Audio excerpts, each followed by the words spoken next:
Hello friends, मैं सरोसनी आपका आपके अपने यूट्यूब चैनल एक्सपर्ट 2.0 में बहुत बहुत स्वागत करती हूँ। आई होप आपको जो साइंस की हमारी रेगुलर क्लासेस है वो रेगुलर आपको नोटिफिकेशन मिल रहा होगा और आप डेली बेसिक पर उनको रेगुलर ज्वाइन कर रहे होंगे और वो आपके लिए काफ़ी यूज़फुल हो रही होंगी। अब हम इसी को आगे बढ़ाते हुए आज केमिकल फॉर्मूला यानी रासायनिक सूत्र के बारे में पढ़ेंगे कि रासायनिक सूत्र क्या होता है, रासायनिक सूत्र के बारे में किसने बताया था और रासायनिक सूत्र को कैसे बनाते हैं। तो स्टार्ट करते हैं आज का सेशन। रासायनिक सूत्र यानी केमिकल फॉर्मूला। सबसे पहले हम डिस्कस करें कि केमिकल फॉर्मूला सबसे पहले किसने दिया था।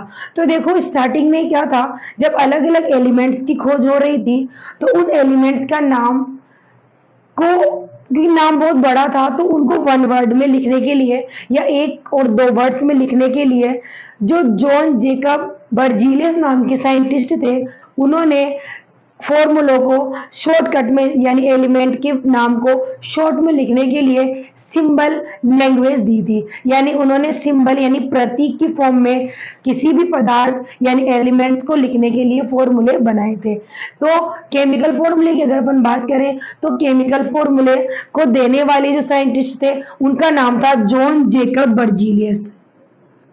John Jacob Berzelius.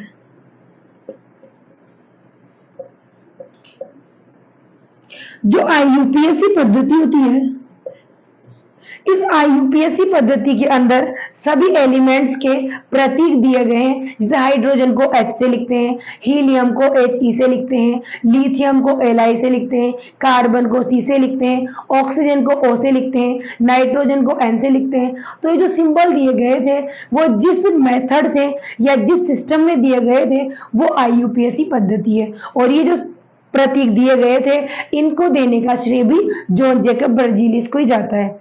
बाद में जब केमिकल रिएक्शन हुई, एक से दूसरे पदार्थ बने यानी कंपाउंड्स बने, तो उन कंपाउंड्स और उन पदार्थों के जो फॉर्मूले थे उन फॉर्मूलों को रासायनिक फॉर्मूला कहते हैं। और इसको किस तरह से बनाते हैं ये जो तरीका था ये भी जॉन जेकब बर्जीलियस द्वारा ही बताया गया था। तो हम सीखते हैं कि केमिकल फॉर्मूला होता क्या है और केमिकल फॉर्मूला को बनाते कैसे हैं। तो देखो केमिकल जो फॉर्मूला होता है उसमें हम कोई भी यौगिक कोई भी कंपाउंड के अंदर जितने भी एलिमेंट्स पाए जाते हैं उन्हें फॉर्मूला या सिंबल की फॉर्म में लिखा जाता है। और सिंबल की फॉर्म में लिखना ही क्या कहलाता है, केमिकल फॉर्मूला। जैसे कि आपको याद है कि जो वाटर होता है यानी जल, इसका फॉर्मूला H2 होता है। कार्बन डाइऑक्साइड जो होती है, कार्बन डाइऑक्साइड, इसका फॉर्मूला क्या होता है, क्या होता है कार्बन डाइऑक्साइड का फॉर्मूला CO2। तो हम यहाँ पर ये सीखेंगे कि ये जो केमिकल फॉर्मूले हैं ये केमिकल फॉर्मूले आए कहाँ से हैं, इन्हें किस तरह से बनाया गया होगा और केमिकल फॉर्मूला बनाते समय कौन कौन से रूल हमें फॉलो करने होते हैं। तो आइए हम लोग केमिकल फॉर्मूले की तरफ चलते हैं। और केमिकल फॉर्मूला बनाना सीखने से पहले आपको दो चीजों का स्पेशल ध्यान रखना है। एक तो ये कि कोई सा भी एलिमेंट है उसका सिंबल क्या है। जैसे हाइड्रोजन को H से लिखते हैं, हीलियम को He से लिखते हैं, नाइट्रोजन को N से लिखते हैं। तो कोई भी एटम कोई भी एलिमेंट उसको किससे डिनोट किया जाता है, उसका सिंबल क्या होता है, ये भी आपको आना बहुत ही जरूरी है। क्योंकि किसी भी एटम का यौगिक का अगर नाम दे रखा है और आप उसको सिंबल या फॉर्मूले में लिखोगे तो आपको ये पता होना ही चाहिए कि उसको हम रिप्रेजेंट किससे करते हैं, एज अ सिंबल। इसके साथ में फॉर्मूला बनाने के लिए हमें एक ये भी चीज ध्यान रखनी है कि कुछ ग्रुप यानी कुछ समूह होते हैं जो भी केमिकल फॉर्मूला बनाने में भाग लेते हैं, तो उनकी वैलेंसी क्या होती है। तो केमिकल फॉर्मूले में आपके ज्यादातर समूह में 5 या 6 आते हैं जिनको जनरली हम लोग फॉर्मूला बनाने में काम में लेते हैं। तो उनकी वैलेंसी मैं आपको यहाँ पर नोट करवा देती हूँ ताकि आप जब फॉर्मूला बनाए तो आपको याद रहे। क्योंकि एलिमेंट्स की वैलेंसी निकालना तो मैंने आपको सिखा दिया और फॉर्मूले ग्रुप जो होते हैं समूह जो होते हैं उनकी वैलेंसी भी आपके फॉर्मूला में काम आती है। इसीलिए कुछ ग्रुप है, 6 ग्रुप है लगभग मान लो, जो आपके जनरली देखने को मिलते हैं, काम आते हैं और उनकी वैलेंसी के अकॉर्डिंग आप फॉर्मूला बनाते हो। क्योंकि कोई भी केमिकल फॉर्मूला बनाने के लिए एलिमेंट का या किसी भी कंपाउंड का सिंबल तो आपको याद होना ही चाहिए, और साथ में आपको ये भी पता होना चाहिए कि जो भी एलिमेंट आप ले रहे हो उसकी वैलेंसी कितनी है। तो नॉर्मल तरीके में जितने एलिमेंट्स है उनकी वैलेंसी निकालने का तरीका तो आपने सीख लिया, लेकिन हमारे पास बचा हुआ है कुछ ग्रुप्स जिनके वैलेंसी आपको याद रखनी है, तो वो ग्रुप आप नोट कर लेंगे। देखो, जो ग्रुप होते हैं यानी समूह होते हैं, समूह, ये आपके 6 समूह जो काम आने वाले हैं। नंबर फर्स्ट हम बात करें सल्फेट। सल्फेट को लिखते हैं हम SO4 से, और इसकी वैलेंसी होती है -2। ये इधर इसकी वैलेंसी लिख रहे हैं हम, वैलेंसी। तो सल्फेट SO4 होता है और इसकी वैलेंसी होती है -2। सेकेंड हम बात करें, सेकेंड होता है फास्फेट। फास्फेट का फॉर्मूला यानी सूत्र होता है PO4, और इसकी वैलेंसी भी वही -2 होती है। इसके अलावा हम थर्ड बात करें कार्बोनेट। कार्बोनेट होता है CO3, और CO3 यानी कार्बोनेट की वैलेंसी भी -2 ही होती है। नेक्स्ट हम बात करें फोर्थ अमोनियम। अमोनियम होता है NH4, और NH4 की वैलेंसी होती है +1। इसके अलावा 2 और हैं, इनको हम इधर नोट कर लेते हैं। एक तो यहां लिख लेते हैं फिफ्थ वाला, हाइड्रोक्साइड। हाइड्रोक्साइड होता है OH, और OH की वैलेंसी होती है -1। और इसके अलावा केवल एक और बचा है जो आपके फॉर्मूले में नॉर्मली काम आता है, नाइट्रेट। नाइट्रेट को NO3 से डिनोट करते हैं, और इसका वैलेंसी होती है -1। यानी जब हम फॉर्मूला बनाएंगे तो एलिमेंट्स का तो हम लोग वो KLMN या SPDF के अकॉर्डिंग निकाल लेते हैं, लेकिन इनका जो प्रोसेस है वो इतना इजी नहीं होता, और आपके जो प्रोसेस है वो इतना, उसके बारे में कोई आपकी कंपटीशन में क्वेश्चन नहीं पूछे जाते। इसीलिए हम उसकी चलने की बजाय हम इस बात पर ये चलेंगे कि फॉर्मूला बनाते कैसे, क्योंकि आपके फॉर्मूले बनाना काम आते हैं। एलिमेंट्स की फॉर्मूला वो वैलेंसी निकालना तो सीख ही लिया था, लेकिन ये साथ में 6 समूह भी हैं जो वैलेंसी निकालने में आपके काम आते हैं। तो आप पहले इनका स्क्रीनशॉट ले लें और एक बार इनको रिवाइज कर लें, ताकि जब हम आगे केमिकल फॉर्मूला बनाना सीखेंगे तो जब भी इनमें से कोई सा भी ग्रुप आपके काम आए तो आपको याद होना चाहिए कि इनमें से जो भी समूह आपके काम आ रहा है उसको डिनोट कैसे करते हैं। जैसे कि सल्फेट SO4 होता है, फास्फेट PO4 होता है, कार्बोनेट CO3 होता है, अमोनियम NH4 होता है, हाइड्रोक्साइड OH होता है, और नाइट्रेट NO3 होता है। और इनकी साथ में वैलेंसी भी याद रखना जरूरी है कि कौन से वाले ग्रुप की वैलेंसी कितनी होती है। तो आप याद रखेंगे सल्फेट की वैलेंसी -2, फास्फेट की वैलेंसी भी -2 होती है, कार्बोनेट की वैलेंसी भी -2 होती है, अमोनियम +1, हाइड्रोक्साइड -1, और नाइट्रेट -1। यानी ये 6 ग्रुप हैं। फॉर्मूला बनाने से पहले आप इनका स्क्रीनशॉट ले लें और साथ में एक बार इनको रिवाइज कर लें, ताकि फिर हम बढ़ेंगे फॉर्मूला की तरफ।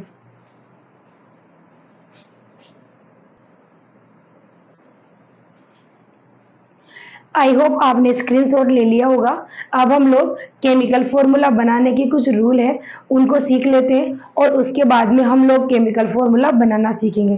तो देखेंगे, केमिकल फॉर्मूला बनाने के लिए रूल्स होते हैं। रूल नंबर फर्स्ट रूल ये होता है कि कोई भी केमिकल फॉर्मूले में जो पॉजिटिव आयन यानी धन आयन होता है उसे हमेशा आगे की ओर लिखा जाता है, यानी लेफ्ट साइड पर, और जो नेगेटिव आयन होता है यानी ऋण आयन होता है उसे हमेशा लिखा जाता है राइट हैंड साइड पे। यानी जो धन आयन है, धन आयन, इसे तो हम लिखेंगे लेफ्ट हैंड साइड पे, यानी आप चाहो तो लो बाईं ओर, लेफ्ट साइड। उसके अलावा जो ऋणायन होता है यानी नेगेटिव चार्ज वाला एलिमेंट या ग्रुप जो भी होगा उसे लिखेंगे हम दाईं ओर, यानी राइट साइड पर। देखो यहाँ पे राइट और लेफ्ट का मतलब कुछ भी नहीं है। जिसे फॉर्मूला बना होता है तो उसमें जो आगे की तरफ आता है वो धन आयन होता है, और जो पीछे की तरफ आता है उसके जस्ट पीछे वो ऋण आयन होता है। बस इसका यही मतलब है और कुछ खास नहीं। इसके अलावा सेकंड, धन आयन या ऋण आयन के अलावा अगर जो फॉर्मूला आप बना रहे हैं उसमें धन आयन की जगह धातु और ऋण आयन की जगह कोई अधातु है, तो धातु हमेशा आगे आएगी और अधातु हमेशा उसके पीछे आएगी। यानी जो धातु है मेटल वो भाई लेफ्ट साइड पर आएगी, और जो नॉन मेटल यानी अधातु है, अधातु नॉन मेटल, ये आएगी राइट साइड पर, राइट साइड। जैसे हम लोग मेटल नॉन मेटल या धन आयन ऋण आयन को पहचान लेंगे, यानी जिसका नाम आगे आएगा उसको पहचान लेंगे कि वो प्लस वाला है या माइनस वाला है, उसके बाद हम लिखेंगे उसका सिंबल यानी प्रतीक। यानी थर्ड नंबर पे देखो ये तो ऑप्शनल है, या तो ऐसा होगा या ऐसा होगा, यानी या तो धन आयन ऋण आयन वाला फॉर्मूला आएगा आपके, या फिर धातु अधातु वाला आएगा, तो इन दोनों में से एक होगा। उसके बाद हम क्या करेंगे, ये तो फर्स्ट में ही है दोनों। सेकंड की बात करते हैं हम लोग, सेकंड रूल की तरफ चलते हैं। तो सेकंड हम क्या लिखेंगे, जो भी आपको एलिमेंट्स या ग्रुप दे रखे हैं, यानी जो एलिमेंट या ग्रुप दे रखे हैं आप उन लिखोगे उनका सिंबल। नेक्स्ट क्या लिखोगे, उसके साथ में उसका सिंबल। जैसे मान लो हाइड्रोजन है तो हाइड्रोजन के नीचे लिख देंगे H, सल्फेट है तो उसके नीचे लिख देंगे SO4। उसके बाद थर्ड नंबर हम क्या करेंगे, इनके जस्ट नीचे लिखेंगे इनकी वैलेंसी, यानी एलिमेंट के जो आप प्रतीक लिखोगे यानी सिंबल लिखोगे उसके नीचे लिखोगे इसकी वैलेंसी, यानी इसकी कितनी संयोजकता होती है। तो इसके बाद में लिख देंगे इसकी संयोजकता। संयोजकता लिखने के बाद हम क्या करेंगे, संयोजकता का निकाल लेंगे प्रॉपर रेशो। रेशो मतलब अगर वो किसी टेबल से क्रॉस हो रहे, लाइक 2 3 4 5 6 7 इस तरह से किसी टेबल से उनकी वैलेंसी क्रॉस हो रही है। फॉर एग्जांपल किसी एक एलिमेंट की वैलेंसी 2 है और किसी एक एलिमेंट की वैलेंसी 4 है, तो वो दोनों 2 की टेबल से कट जाएंगे आराम से, तो हम उनका रेशो निकाल लेंगे। यानी हम निकाल लेंगे प्रॉपर रेशो। प्रॉपर रेशो किसका निकालेंगे, जो वैलेंसी आएगी, प्रॉपर रेशियो ऑफ वैलेंसी। जो संयोजकता आएगी उसका प्रॉपर रेशियो यानी अनुपात निकाल लेंगे। और लास्ट में क्या करेंगे हम काम, वैलेंसी लिख दिया आपने, रेशियो भी निकाल लिया। अब लास्ट में हमें कुछ नहीं करना, जो वैलेंसी दे रखी होगी लास्ट में काटने के बाद में जो रेशियो आएगा उसको हम अपोजिट चढ़ा देंगे। अपोजिट का मतलब जो धन आयन यानी पॉजिटिव चार्ज आयन है उसकी वैलेंसी तो नेगेटिव वाले की चढ़ा देंगे, और जो नेगेटिव वाला है उसकी पॉजिटिव वाले को चढ़ा देंगे, यानी क्रॉस में वैलेंसी लिख देंगे और फॉर्मूला बना लेंगे। ठीक, यानी हमें करना क्या है, अभी जब हम एग्जांपल सीखेंगे तो आपको समझ में आ जाएगा। एक बार हमें करना क्या है मोटा मोटा वो हम देख लेते हैं। सबसे पहले आप क्या करेंगे, किसी भी केमिकल फॉर्मूला को बनाने के लिए दिए गए कंपाउंड के अंदर जितने भी धन आयन या ऋण आयन है उनमें से धन आयन को तो लिखेंगे लेफ्ट साइड पर और ऋण आयन को लिखेंगे राइट साइड पर। अगर धन आयन ऋण आयन की जगह कोई भी आपको कंपाउंड दे रखा है उसमें से एक धातु अधातु यानी मेटल नॉन मेटल है, तो धातु को हम लेफ्ट यानी आगे की तरफ लिखेंगे और जो नॉन मेटल होती है उसको दाई तरफ यानी राइट साइड पे लिखेंगे।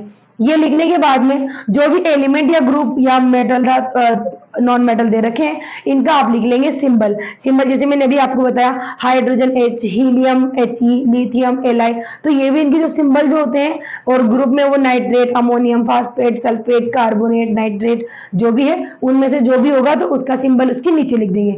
नीचे लिखने के बाद में जो भी एटम आपको दे रखा है उसकी वैलेंसी कितनी है, एलिमेंट की वैलेंसी कितनी है ये हम लिख देंगे। जैसे हाइड्रोजन की 1 होती है या ऑक्सीजन की -2 होती है, तो जो भी वैलेंसी होती है उसे उसके जस्ट नीचे लिख देंगे। तो थर्ड हमने यही लिखा है, एलिमेंट लिखने के बाद में हम क्या लिखेंगे, वैलेंसी लिखेंगे। अब आपने वैलेंसी लिख दी, उसके बाद जो वैलेंसी लिखी हुई है उसका निकालेंगे प्रॉपर रेशियो।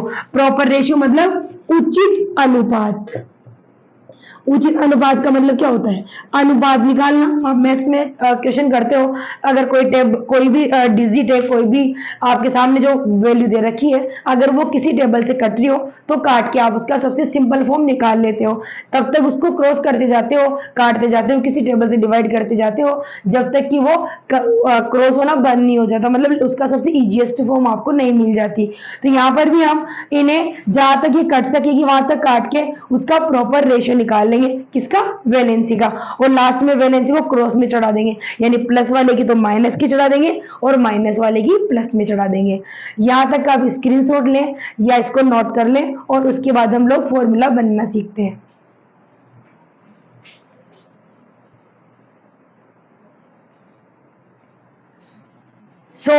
स्क्रीनशॉट ले लिया होगा या आपने नोट कर लिया होगा। इसके बाद अब हम लोग केमिकल फॉर्मूला बनाना सीखते हैं। आप इन रूल्स को याद रखें, क्योंकि इन रूल्स के बिना आप लोग केमिकल फॉर्मूला नहीं बना सकते। और सबसे इंपॉर्टेंट चीज ये है कि वैलेंसी निकालना जो हमने सीखा था वो आपको आना बहुत जरूरी है, कि किसी भी केमिकल फॉर्मूले को आप बिना वैलेंसी के नहीं बना सकते। और एक आपको जो भी एलिमेंट या जो भी ग्रुप आपके सामने है उसका सिंबल भी याद होना जरूरी है कि उसको किससे डिनोट करते हैं, क्योंकि फॉर्मूला बनाया इसीलिए गया था ताकि किसी भी कंपाउंड को आप उसके सिंबल की फॉर्म में रिप्रेजेंट कर सके। तो उसका सिंगल जो सिंबल होता है उसको आप याद रखें, जैसे हाइड्रोजन का H होता है, हीलियम का He होता है, वो सब। अब हम लोग स्टार्ट करते हैं एग्जाम्पल से। देखो, जैसे मान लो एग्जाम्पल नंबर 1 हम लेते हैं, hydrogen chloride. Hydrogen chloride, hydrogen को H से लिखते हैं।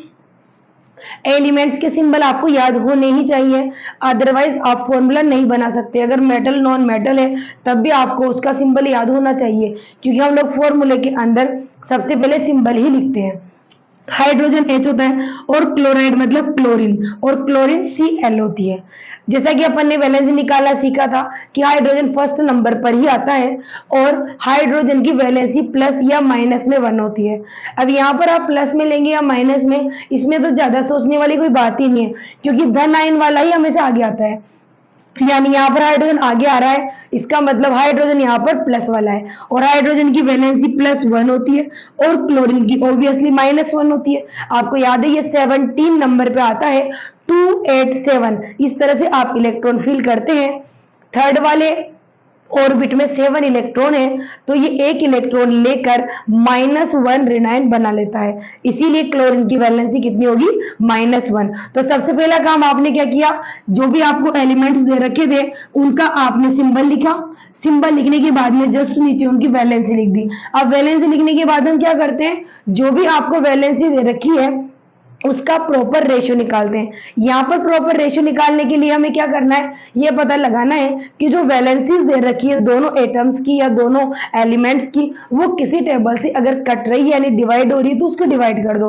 अब देखो यहाँ पे तो ऑलरेडी 1 है, तो 1 तो ऑलरेडी सबसे इजीएस्ट फॉर्म होती है किसी भी नंबर की, तो आप इसको आगे तो काट नहीं सकते, इसीलिए हम लास्ट में क्या करेंगे, वैलेंसी को अपोजिट चढ़ा देंगे। हाइड्रोजन के 1 और इसके ये +1, यानी इसके नीचे तो क्लोरीन की चढ़ा देंगे और क्लोरीन के नीचे हाइड्रोजन की चढ़ा देंगे, तो हाइड्रोजन के नीचे 1। अब देखो आपको याद है मैथमेटिकल कैलकुलेशन में हम कभी भी 1 को नहीं लिखते, यानी 1 आप लिखो या मत लिखो, बट मल्टीप्लाई और डिवाइड में 1 हमेशा ही माना जाता है, तो 1 को लिखने की कभी भी जरूरत नहीं होती। जैसे आप कभी भी 5 लिखा मान लो, तो 5/1 वो हमेशा होता है, आप उसको 5/1 लिखो या मत लिखो। क्यों? क्योंकि 5 में आप 1 से डिवाइड करोगे तो भी 5 आएगा। अगर इसके अपोजिट हम चले कि मल्टीप्लाई 1, तो मल्टीप्लाई 1 भी हमेशा होता है, क्योंकि 5 को 1 से मल्टीप्लाई करते हैं तो भी आपके वही डायरेक्टली 5 ही आता है, इसलिए 1 को कभी लिखा नहीं जाता। उसी तरह से वैलेंसी जो यहाँ पर दोनों की 1 है, इसको भी हमें फॉर्मूला में लिखने की जरूरत नहीं होती, और फॉर्मूले में कभी भी साइन यूज नहीं करते, जैसे कि प्लस और माइनस जो आ रहा है उसको लगाने की जरूरत नहीं पड़ती, क्योंकि फॉर्मूला अपने आप में इस चीज का सिंबल होता है कि आगे वाला एलिमेंट पॉजिटिव है और पीछे वाला एलिमेंट नेगेटिव है। इनफैक्ट हमने जब रूल सीखा तो पहला रूल यही सीखा कि धन आयन हमेशा आगे आता है और ऋण आयन हमेशा पीछे आता है, इसीलिए किसी भी केमिकल फॉर्मूले में आपको ये बताने की कोई जरूरत नहीं होती कि उसमें वैलेंसी +1 आ रही है या +2 आ रही है, +3 आ रही है, बस अपन 1 से ज्यादा यानी 2 3 4 5 डिजिट होगी तो उसको लिख देंगे। बाकी आपको 1 को लिखने की जरूरत नहीं है, और जो प्लस माइनस के साइन है वो फॉर्मूले में नहीं लगते। तो H के नीचे 1 क्योंकि लगाना नहीं है, और Cl के नीचे भी 1 क्योंकि इसकी भी वैलेंसी 1 है, तो वो लगानी नहीं होती क्योंकि 1 को लिखने की जरूरत पड़ती नहीं है। इसीलिए हाइड्रोजन क्लोराइड का फॉर्मूला क्या हो जाएगा, HCl। एग्जाम्पल नंबर 2 की तरफ चले। Like sodium carbonate, sodium carbonate, sodium को कैसे लिखते हैं, इसका सिंबल क्या होता है सोडियम का, Na। सोडियम का सिंबल क्या होता है, Na। और कार्बोनेट मैंने जो ग्रुप पढ़ाए थे, अभी आपको बताए थे 6 ग्रुप, उनमें कार्बोनेट होता है CO3। आपने दोनों एलिमेंट्स और कंपाउंड जो भी है दोनों की आपने सिंबल लिख लिए। सोडियम इज Na बिकॉज इसका ग्रीक लैंग्वेज में जो नेम होता है वो नेट्रियम होता है, इसीलिए सोडियम का सिंबल Na होता है। और कार्बोनेट CO3, सोडियम आपको याद है 11 नंबर पे आता है, इसकी वैलेंसी 1 होती है, 281। इसके लास्ट वाले आउटर मोस्ट ऑर्बिट में केवल 1 इलेक्ट्रॉन होता है, और उस 1 इलेक्ट्रॉन को देकर सोडियम +1 द 9 बनाता है, तो इसकी वैलेंसी +1, और इसकी मैंने आपको लिखाई थी 2 -2। अब सोडियम की वैलेंसी इसके नीचे +1 लिख दी, कार्बोनेट की वैलेंसी आपने -2 लिख दी। अब अगर ये किसी टेबल से डिवाइड होते हैं तो आप इसे डिवाइड कर सकते हैं, पर देखिए अब सोडियम ऑलरेडी 1 है, तो 1 तो और ज्यादा डिवाइड हो नहीं सकता किसी टेबल से, तो आप इसको यही छोड़ेंगे और इनकी वैलेंसी को अपोजिट चढ़ाएंगे, यानी सोडियम के नीचे तो कार्बोनेट की वैलेंसी चढ़ाएंगे और कार्बोनेट के नीचे सोडियम की वैलेंसी चढ़ाएंगे, तो सोडियम के नीचे लग जाएगा 2 यानी Na2, और CO3 के नीचे 1, तो 1 को हम लोग लिखते ही नहीं है, इसलिए सोडियम कार्बोनेट का फॉर्मूला क्या हो जाएगा, Na2CO3, Na2CO3। सोडियम की नीचे कार्बोनेट की वैलेंसी 2 चढ़ा दी और कार्बोनेट के नीचे सोडियम की वैलेंसी 1 चढ़ा दी, तो 1 को लिखने की क्योंकि जरूरत नहीं पड़ती, इसीलिए सोडियम कार्बोनेट का फॉर्मूला आएगा Na2CO3। इसी तरह कुछ और नेक्स्ट एग्जांपल ले सकते हैं, like aluminium sulphate, aluminium sulphate. Aluminium क्या होता है, एल्यूमिनियम होता है Al। एल्यूमिनियम 13 नंबर पे आता है, 283। इस तरह से इसका इलेक्ट्रॉनिक विन्यास होता है। लास्ट वाले यानी आउटर मोस्ट ऑर्बिट में बिकॉज 3 इलेक्ट्रॉन्स प्रेजेंट होते हैं, इसीलिए ये तीनों इलेक्ट्रॉन देकर एल्यूमिनियम +3 द 9 बनाता है। तो एल्यूमिनियम की वैलेंसी कितनी हो गई, मतलब +3। और सल्फेट आपको मैंने जो ग्रुप लिखवाए थे SO4, और SO4 की वैलेंसी कितनी होती है, -2। तो एल्यूमिनियम का सिंबल Al होता है, एस सल्फेट का SO4 होता है। इसके नीचे आपने एल्यूमिनियम की वैलेंसी लिख दी +3 और सल्फेट के नीचे इसकी वैलेंसी लिख दी -2। अब ऑब्वियसली ये भी किसी टेबल से क्रॉस नहीं होगा, तो आप डायरेक्टली अपोजिट वैलेंसी चढ़ा देंगे, यानी एल्यूमिनियम के नीचे तो सल्फेट की चढ़ा देंगे और सल्फेट के नीचे एल्यूमिनियम की चढ़ा देंगे, तो क्या हो जाएगा, एल्यूमिनियम के नीचे तो लगेगा 2 और SO4 के नीचे लगेगा 3। अब देखो अगर आपने SO4 के नीचे इस तरह से 3 लिख दिया तो ये ऐसा लगेगा SO43, जो कि करेक्ट नहीं है। ये जो 3 है ये पूरे SO4 के साथ लगाना है, और आपको याद है जब किसी बड़ी सी डिजिट के साथ आपको किसी डिजिट को मल्टीप्लाई करना हो तो होल मल्टीप्लाई के लिए आप उस डिजिट को हमेशा कोष्टक में लिखते हो, तो यहाँ पर SO4 को हम लिख देंगे कोष्टक में और इसके नीचे चढ़ा देंगे 3, तो हमारे एल्यूमिनियम सल्फेट का केमिकल फॉर्मूला आ जाएगा Al2SO4 का होल थ्राइस। होल थ्राइस क्यों बोला आपने, क्योंकि इस पूरे होल SO4 का इंटू है 3, केवल O का नहीं है, इसलिए आपको पूरा होल मल्टीप्लाई करना पड़ेगा, और होल मल्टीप्लाई को शो करने के लिए हम क्या करते हैं, कोष्टक के लगा के बाहर उसकी वैलेंसी को शो कर देते हैं। नेक्स्ट हम चलते हैं, like magnesium oxide, magnesium oxide. Magnesium का सिंबल क्या होता है, Mg। मैग्नीशियम का सिंबल Mg होता है, और ऑक्साइड तो ऑक्सीजन होती है जिसको O से रिप्रेजेंट करते हैं। मैग्नीशियम 12 नंबर पे आता है, इसकी वैलेंसी +2। कैसे भरेंगे आप 12 इलेक्ट्रॉन को, 282 यानी बाह्यतम ऑर्बिट में 2 इलेक्ट्रॉन्स है, और 2 इलेक्ट्रॉन को देकर ये Mg +2 द 9 बनाता है। ऑक्सीजन की वैलेंसी -2 होती है। ऑक्सीजन 8 नंबर पे आता है, 2 और 6, तो 6 वाले ऑर्बिट में 2 इलेक्ट्रॉन लेकर ये -2 रेनाइन बनाएगा। तो ये हो गई। अब आप देखो ये दोनों ही 2 की टेबल से कट रहे हैं, ये +2 और ये -2, तो आप इसे भी 2 की टेबल से काटेंगे +1 टाइम, और इसको भी 2 की टेबल से काटेंगे -1 टाइम, यानी ये दोनों 2 की टेबल से कट गए 1 टाइम। अब हमें लास्ट में क्या करना है, दोनों एलिमेंट्स की जो वैलेंसी है उसे अपोजिट चढ़ा देंगे। मैग्नीशियम के नीचे ऑक्सीजन की बची हुई जो वैलेंसी आएगी और ऑक्सीजन के नीचे मैग्नीशियम की, तो मैग्नीशियम ऑक्साइड क्या बन जाएगा, MgO। मैग्नीशियम ऑक्साइड क्या बन जाएगा, MgO।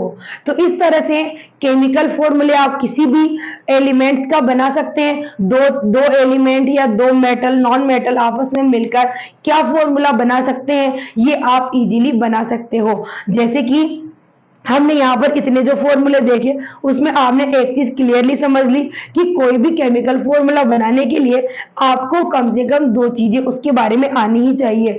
फर्स्ट तो ये कि जो भी एलिमेंट मेटल या नॉन मेटल दे रखा है आपको, उसका सिंबल क्या होगा। जैसे कि इसको H से रिप्रेजेंट करते हैं, इसको Cl, ये CO3, ये SO4, तो ये सारे सिंबल आपको याद होने जरूरी है। दूसरी चीज, आपको वैलेंसी भी याद होनी जरूरी है कि उस एलिमेंट या उस कंपाउंड की वैलेंसी कितनी है। कोई ग्रुप भी दे रखा है तो उसकी भी वैलेंसी कितनी है। उसके बाद में उस वैलेंसी को नीचे हम इसके एलिमेंट के नीचे लिख देंगे, और अगर वो किसी टेबल से डिवाइड होता है तो उसको डिवाइड करेंगे। डिवाइड करने के बाद में जो आपको रेशो बचेगा लास्ट में, उसको हम क्रॉस में चढ़ा देंगे, यानी आगे वाले एलिमेंट के तो पीछे वाले एलिमेंट की वैलेंसी चढ़ा देंगे और पीछे वाले एलिमेंट के आगे वाले की वैलेंसी चढ़ा देंगे। साइन आपको फॉर्मूले में यूज नहीं करना, लाइक प्लस माइनस का जो भी साइन होता है उसको हमें कभी भी केमिकल फॉर्मूला में शो नहीं करना, क्योंकि केमिकल फॉर्मूला अपने आप में ये रिप्रेजेंट करता है कि आगे वाला एलिमेंट हमेशा पॉजिटिव चार्ज है और पीछे वाला एलिमेंट जो भी है वो नेगेटिवली चार्ज है। तो यहाँ पर आपको किसी भी केमिकल फॉर्मूला में साइन यूज नहीं करना। तीसरी इंपॉर्टेंट चीज, 1 को कभी भी लिखा नहीं जाता। मैथमेटिकल कैलकुलेशन में हमने हमेशा इस चीज को देखा है कि 1 आप लिखो या ना लिखो, वो इनटू और डिवाइड में हमेशा होता है, क्योंकि आप किसी भी डिजिट को 1 से इनटू करें या डिवाइड करें, वो digit same to same as it is ही मिलती है, इसलिए उसको लिखा नहीं जाता, वो होता हमेशा है। इसलिए यहाँ पर भी वो है तो सही, बट आपको 1 को लिखने की जरूरत नहीं है। लेकिन 1 से ज्यादा लाइक 2, 3, 4, 5 इस तरह से वैलेंसी है तो आप उसको डेफिनेटली उसके नीचे इस तरह से लिख देंगे और केमिकल फॉर्मूला बना लेंगे। यहां तक आप नोट करेंगे, फिर हम चलते हैं नेक्स्ट टॉपिक की ओर।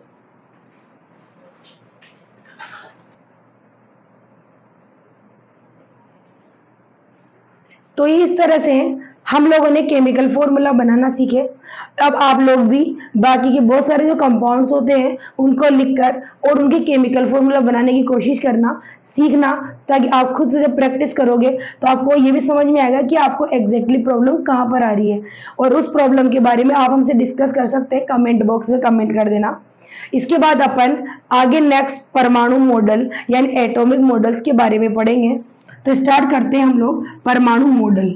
आज हम लोग परमाणु मॉडल के बारे में बस थोड़ा सा डिस्कस करेंगे, बाकी हम लोग डिटेल में इसको नेक्स्ट वाले क्लास में पढ़ेंगे, क्योंकि 2-3 मॉडल है जो काफी इंपॉर्टेंट भी है, उसके बारे में क्वेश्चन भी पूछे जाते हैं कई सारे। परमाणु मॉडल, एटॉमिक मॉडल, परमाणु मॉडल, एटॉमिक मॉडल्स।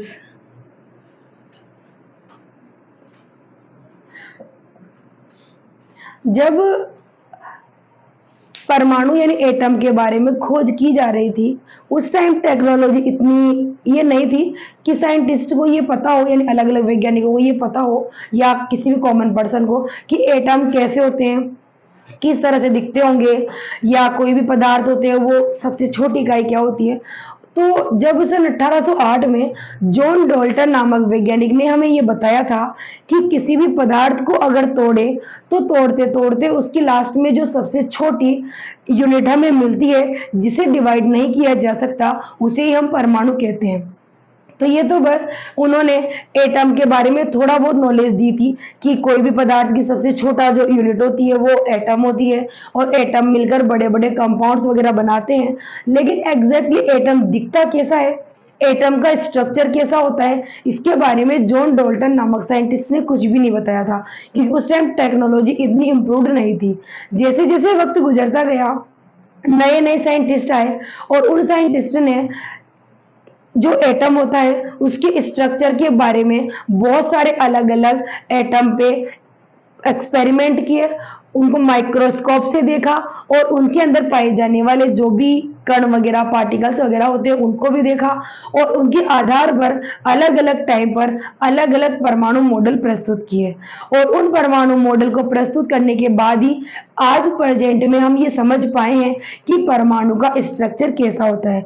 आपको अगर याद हो तो हमने जब परमाणु की संरचना डिस्कस की थी परमाणु वाले टॉपिक में फर्स्ट क्लास में, तब हमने देखा था कि जो परमाणु होता है यानी एटम जो होता है उसमें बीच में यानी सेंटर में न्यूक्लियस होता है और बाहर उसके वृत्ताकार कक्षा यानी ऑर्बिट होते हैं जिनमें इलेक्ट्रॉन चक्कर लगाते हैं और प्रोटॉन न्यूट्रॉन परमाणु के न्यूक्लियस यानी नाभिक में पाए जाते हैं।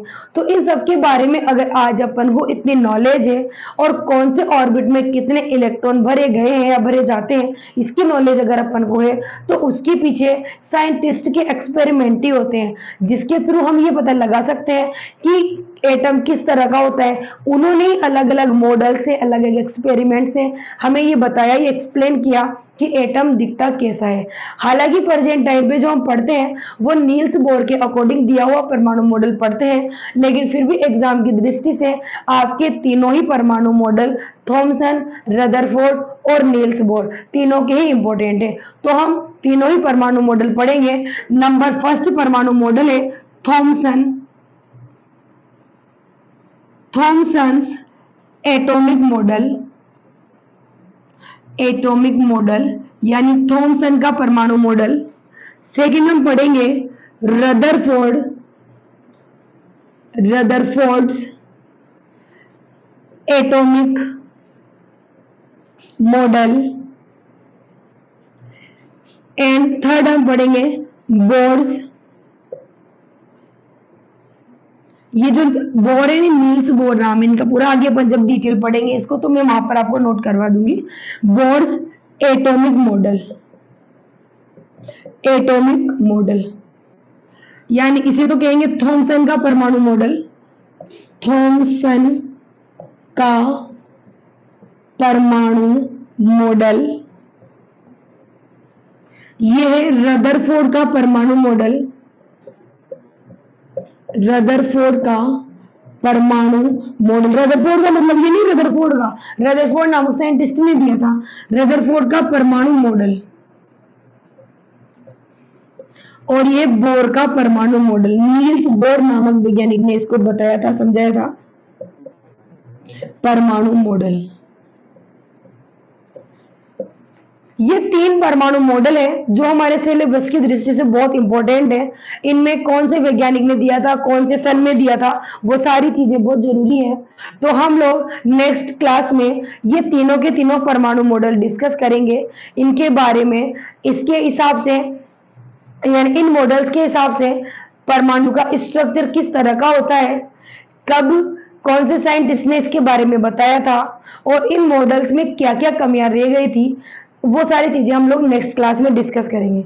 तब तक आप लोग केमिकल फॉर्मूला बनाना सीखें, इसकी प्रैक्टिस करें और अगर आपको हमारी क्लास यूजफुल लगती है, आपके लिए फायदेमंद है, तो आप लोग इसमें रेगुलर बने रहें और साथ में जिन लोगों को साइंस की क्लास में प्रॉब्लम आ रही है, अदर जगह पे वो पढ़ नहीं पा रहे किसी भी वजह से, तो उन लोगों को भी हमारी क्लास आप लोग शेयर कर सकते हैं। और रेगुलर हमारी क्लासेस ज्वाइन करने के लिए आप बेल आइकन बटन दबाना न भूलें, ताकि आपको हमारी आने वाली जितनी भी क्लासेस है उनका नोटिफिकेशन मिलता रहे। तब तक के लिए bye, take care, see you.